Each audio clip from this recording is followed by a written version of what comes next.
Hindi ah. Nagkate kami ng 8 manok guys. At saka ito po.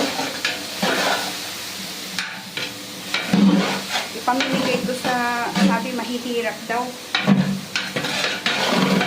Meron daw mahihirap dito. Pero mga mahihirap dito naka-aircon pa din yun. Tsaka 15 takal na bigas.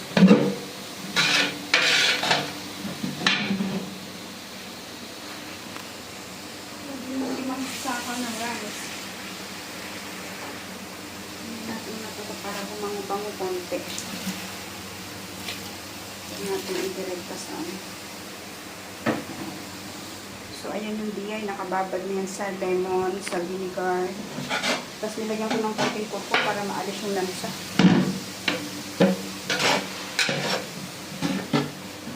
Sabi i-escort siya sa pagluluto. Ewan ko hanggang hindi pa yata nakakabangon. Yung aking magaling na alaga.